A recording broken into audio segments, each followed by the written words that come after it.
बिस्मिल्लाहिर्रहमानिर्रहीम, अस्सलाम वालेकुम। मैं हूं सैयद शहरियार अली नकवी और आप लोग देख रहे हैं घोसा वाइन्स और घोसा वाइन्स 2। दोस्तों, मुस्तफ़ा एंड अरमग़ान केस के हवाले से बात करेंगे। साजिद हसन साहब, जो एक बहुत मारूफ टीवी ड्रामा एक्टर और बहुत बड़ी सेलिब्रिटी और अपने हाजिर दिमागी की वजह से काफ़ी ज़्यादा मशहूर रहे और अपने पर्सनैलिटी के हवाले से भी, ख़ास तौर पे अपनी आवाज़ के हिसाब से भी बेइंतहा मशहूर रहे। वो उनके बहुत सारे ऐसे ड्रामाज़ हैं जिनमें कुछ सीरियस रोल्स हैं, कुछ फ़नी रोल्स हैं, वो सब हमने देखे।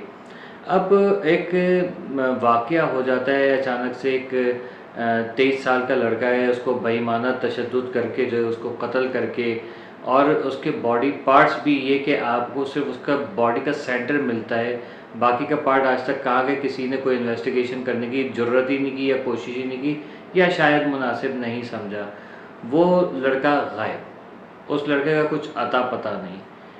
ठीक, बाकी पार्ट्स उसके कहाँ हैं। वो लड़के की बॉडी रिकवर होती है बहरहाल किसी भी तरीके से, लेकिन जैसे जैसे केस में हर दिन आगे बढ़ता है, कोई ना कोई नया किरदार उसमें सामने आ जाता है। अब आप देखिए कि इस केस में साजिद हसन साहब के बेटे साहिर हसन का नाम आता है, जो कि बेइंतहा बड़बोला टाइप का और बहुत ज़्यादा कॉन्फिडेंट या शायद ओवर कॉन्फिडेंट वो लड़का लगता है कि वो मॉडलिंग भी की उसने उसने कुछ काम वाम भी किया हुआ इधर उधर, लेकिन पढ़ा लिखा एक अच्छी क्लास का, और वो जिस तरह से बाप उसको सपोर्ट कर रहा है, लगता ही है कि ये कुछ अलग ही मामला चल रहा है कि आप अगर कोई ऐसे तगड़े लोगों से आपके ताल्लुकात हैं तो आपको कोई हाथ भी नहीं लगा सकता।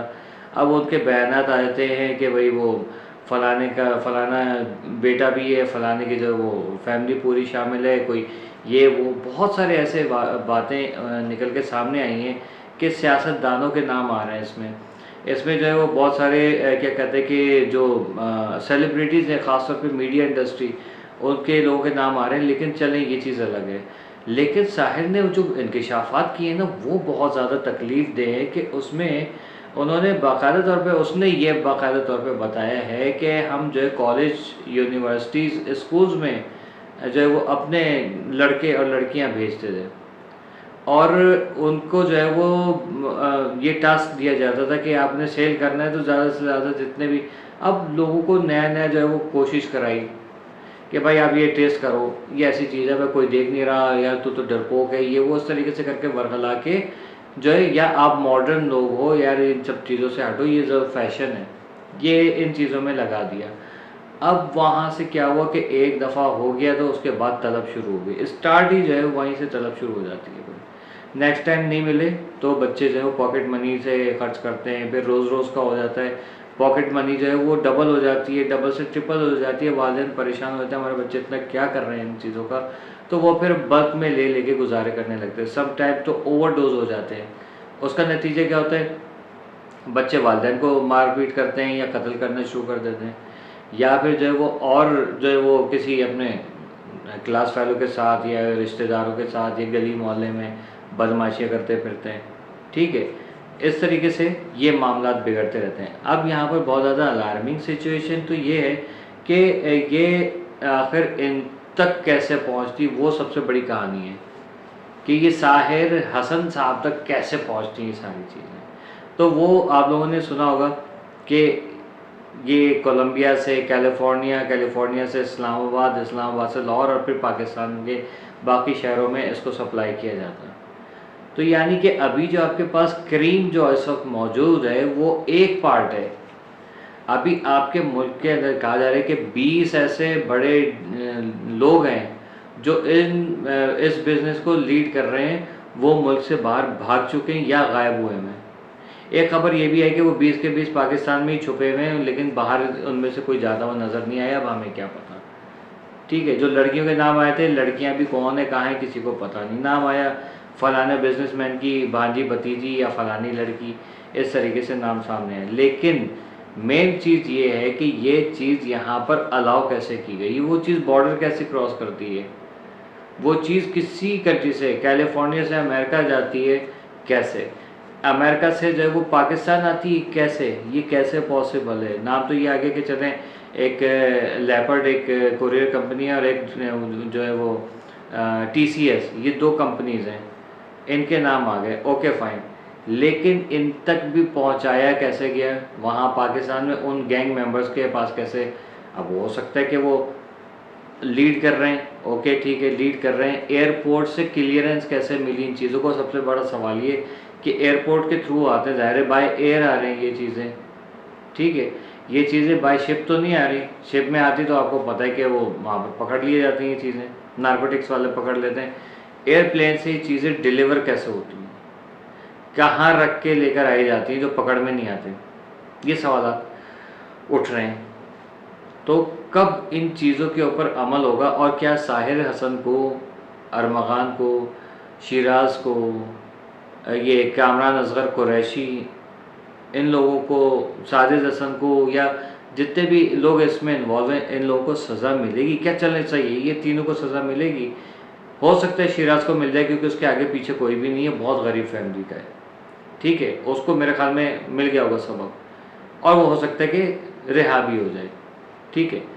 लेकिन अरमगान और साहिर हसन, ये 2 ऐसी शख्सियात हैं कि जिनका जो है वो शायद इनको सज़ा मिले। हो सकता है अरमगान को मुस्तफ़ा आमिर मर्डर केस में सज़ा मिल जाए, लेकिन ये जो ड्रग डीलिंग वगैरह की है, जाली जो क्या कहते हैं कि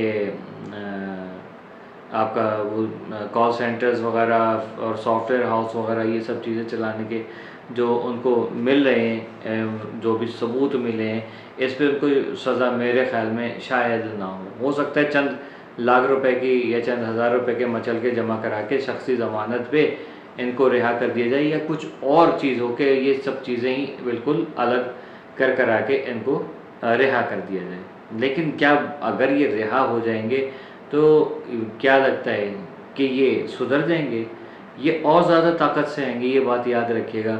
जिसने इनके ख़िलाफ़ वीडियो बनाई है ये उसको भी नहीं छोड़ेंगे, जिसने इनके ख़िलाफ़ आवाज़ उठाई है उनको भी नहीं छोड़ेंगे। हो सकता है चंद दिन के लिए बाहर आने के बाद ये खामोश बैठे, या हो सकता है अगर ये बाहर आ गए तो कहें भाई कल से ऑफिस दोबारा स्टार्ट है और हम ये काम दोबारा शुरू करेंगे, क्योंकि एक मर्तबा पकड़ा जाता है तो 1 साल की सज़ा काटते बाहर आता है, फिर 10 दिन की सज़ा काट के बाहर आता है, और अब देखते हैं कि कितने, जब इसको सज़ा होती है तो कितने दिन, क्योंकि अब तो केस चल रहा है, पहले तो ऐसे ही पकड़ा था, अब तो केस चल रहा है, अब कैसे बाहर आएगा? लेकिन क्या साहिर हसन को कोई हाथ भी लगाएगा?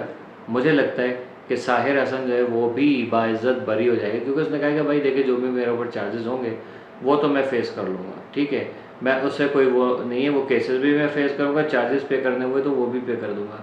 अब आप बताइए कि इतने कॉन्फिडेंस से एक बंदा ये बात कर रहा है, इसका मतलब बैक पे कोई सेटअप बहुत बड़ा है। हम पाकिस्तानी क्या, हम पाकिस्तान हो गया, इंडिया हो गया, अमेरिका हो गया, कोई भी मुल्क इस ड्रग से सेफ़ नहीं है। हमें क्या बाहर आके आवाज़ उठानी पड़ेगी, सड़कों पे निकल के आवाज़ उठानी पड़ेगी? मेरे ख़्याल में सड़कों पे भी उठ के आवाज़ उठाने से कोई फ़ायदा नहीं होगा। ये काम हमारे बड़ों का है, पुलिस है, इदारे हैं, वही ये काम सही करेंगे। लेकिन जिस तरीके से नाम लिए जा रहे हैं कि ये इदारे भी, वो इदारे भी, ये वाला बंदा भी, इस इदारे का फ़लाना, सारे बड़े बड़ों के नाम लिए गए, तो क्या वो बड़े जो हैं वो इंसाफ दिला सकेंगे? मेरे ख़्याल में नहीं। या हो सकता है ये सिर्फ एलिगेशंस हो, मैं इसमें कोई अपनी राय नहीं रख रहा, मैं सिर्फ साहिर के बयान के ऊपर जो रिपोर्टिंग मैंने इस वक्त तकरीबन 15-20 मुख्तलिफ़ लोगों की और चैनल्स की वीडियोस देखी हैं, तो जो अख़ज़ किया है वो मैं आपके सामने रख रहा हूँ। इसमें मेरी पर्सनल राय तो ये कि सबको जो है वो सज़ा होनी चाहिए, और अरमगान को तगड़ी सज़ा होनी चाहिए, ठीक है। शिराज को अलबत्ता जो है मेरे ख़्याल में उसको रिहा कर दिया जाना चाहिए, क्योंकि वो डर खौफ का शिकार था, मे भी उसको चंद महीनों की या हो सकता है चंद सालों की उसको सज़ा देकर उसको क्लियर कर दें। लेकिन अरमगान और ऐसे जितने भी अरमगान घूम रहे हैं उनको फांसी होनी चाहिए। लेकिन मुस्तफ़ा आमिर कोई, मैं नहीं मानता कि ये, अगर ये ड्रग वाला ही मामला था, क्योंकि वहाँ पर अव्वल तो आपका ही ड्रग डीलर से आपका काम क्या है, आपको उसके पास काम किया था, आप वहाँ कर क्या रहे थे भाई, ये बताइए सिंपल सी चीज़। जब आप ड्रग डीलिंग नहीं करते तो आप उसके पास क्या, अब तो साहिर ने कह दिया कि भाई वो मैं तो इसको बेचता था, ये वहाँ पर बेचता था, ठीक है, ये कनेक्शन सही। शिराज ने भी ये बात की है कि ये बेचा बाची ख़रीदा ख़रीदी का था, फिर इनकी आपस में टॉन्टिंग, फिर स्कूल लाइफ में भी मेरा ख्याल में सुना है कि ये लोग क्या कहते हैं एक ही स्कूल में पढ़ते थे। तो भाई बहुत सारे लूप होल्स हैं, पुलिस इसमें और हमारे जो प्यारे इदारे हैं वो इस पे काम कर रहे हैं, और अल्लाह से उम्मीद है और हमें अपने इदारों पे पूरा भरोसा है कि बहुत जल्द जो है हम पाकिस्तानियों को इंसाफ मिलेगा इसमें, ठीक है। मैं मुस्तफ़ा आमिर को कोई सीधा शरीफ नहीं मानता, जब तक ये प्रूफ नहीं हो जाए तब तक उसको बुरा भी नहीं मानता। लेकिन जो एलिगेशंस लगे हैं वो एलिगेशन उसी तरीके के अरमगान पे भी लगे। अरगमान बुरा है, मेरे नज़र में मुस्तफ़ा आमिर भी बुरा है, ठीक है। और जिस तरह से वो उसके वॉइस आई है सामने, मैं अपने तरीके से देखता हूँ, ये करता हूँ। लाइक करके शेयर ज़रूर कर दीजिएगा, चैनल पे नए तो सब्सक्राइब करके बेल आइकॉन दबा के ऑल पे क्लिक कर दीजिएगा। कमेंट सेक्शन में अपनी राय से आगाह ज़रूर कीजिएगा।